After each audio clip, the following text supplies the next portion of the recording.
Hi everybody, welcome to Playhouse Academy's second anniversary. My name is Henny and I am an early childhood educator.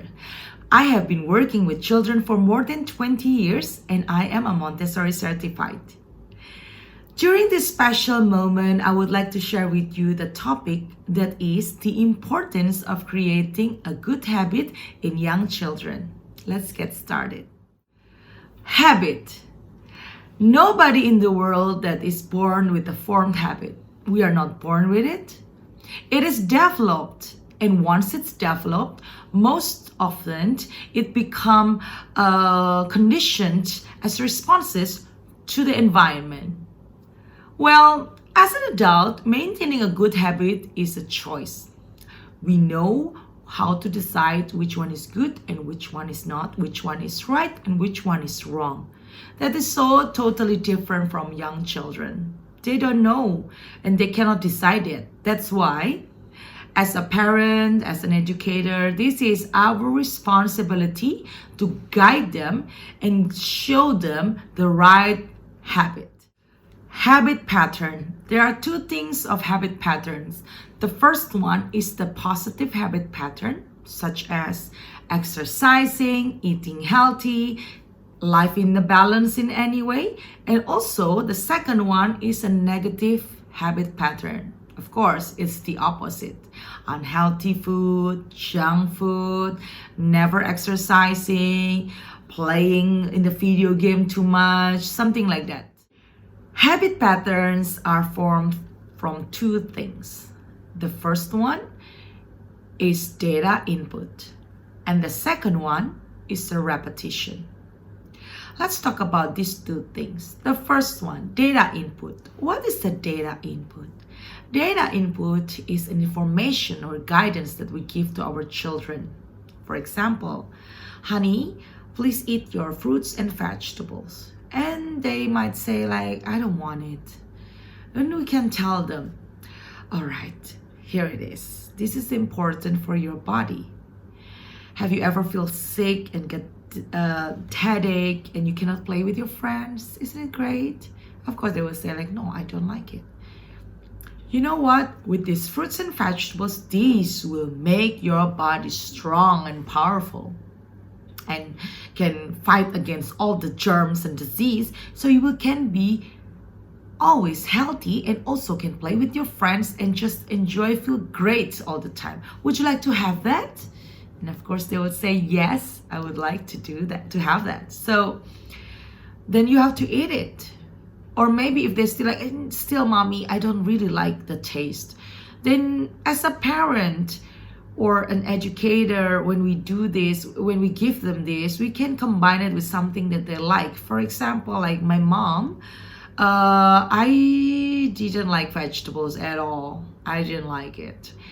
So, but I like sweet things. So my mom blend the vegetables with the banana so it tastes sweet like banana, and I drink it, and that makes me feel good. So, and this become a habit until now. When I grow up, I know that I need the vegetables and also I need the fruit, so I blend it and I drink it. It's better than don't take anything, right?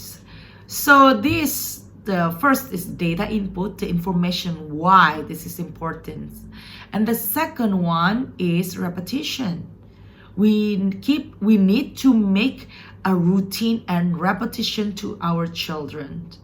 Do it over and over again until it become a pattern.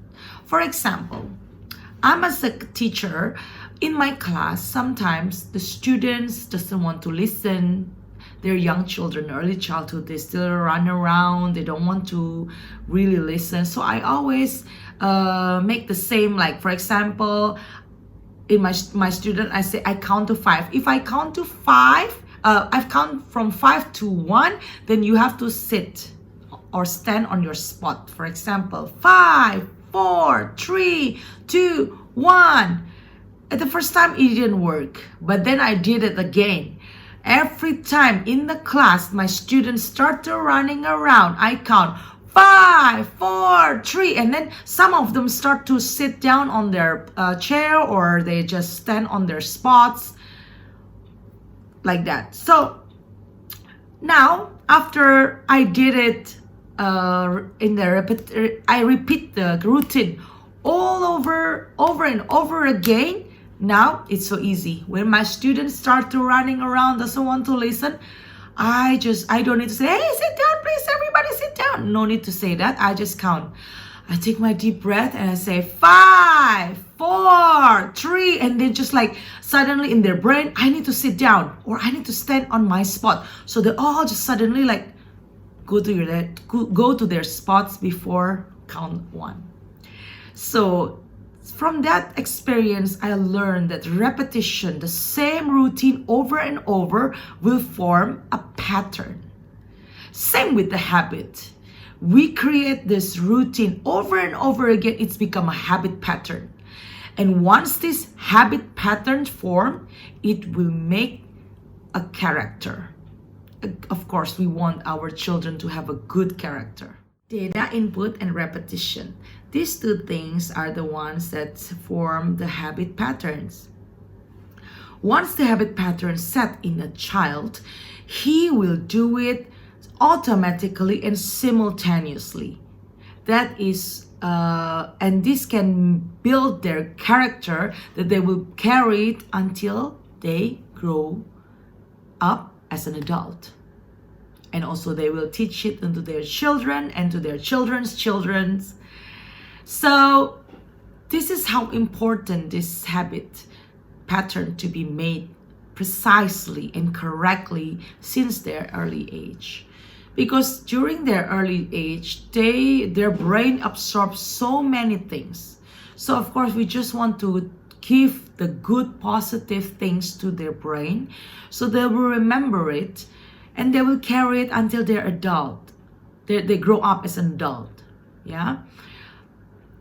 This is very important because once, like what I said, once the habit pattern is set, it will be a character.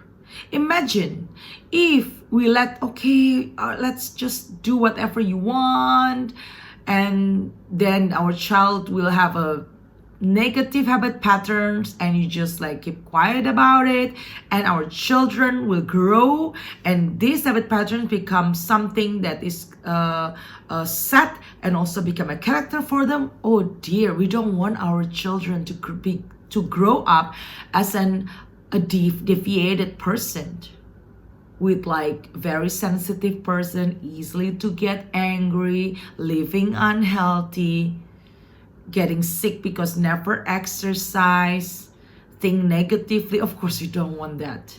I don't want to talk something that is too negative, but I just saying that is the danger of if we don't create a good habit to young children. So this is very important. They might be young, they might be little, but they are our future and the future of this country and in this world. So let's give our seed or this future generation a good habit that they can form a character for them, so when they grow up, they can be a very strong person, a strong character person who has a good habit patterns. Okay, since we know about the benefits of creating a habit pattern and how important it is, I'm going to share how to guide our children. The first one, of course, beside the data input and all this repetition, we need to give living by example. Because like I said in the beginning of this video, as an adult, maintaining a good habit is a choice. Let's start from ourselves first. As an educator, as the parents, let's create a good habit for ourselves. And then we can teach our children and they can live leading by example. They see their parents and yes, mommy and daddy do that, so let's do it. So first is leading by example. And also the second one, never ever give up to give this guidance and habit pattern over and over again, repetition, never give up. Never give up. There are some children who's been born with a strong will, then the other one is more like, okay, I'm gonna follow whatever mommy said. So this is a challenge, but of course we all love our children, so let's never give up on them. Never. Keep on doing it. Keep on doing the good work. At the end of the day, we will reap what we sow. All right. Thank you very much for listening to this topic. I hope you have a wonderful day, and I hope this is inspire you, and God bless you.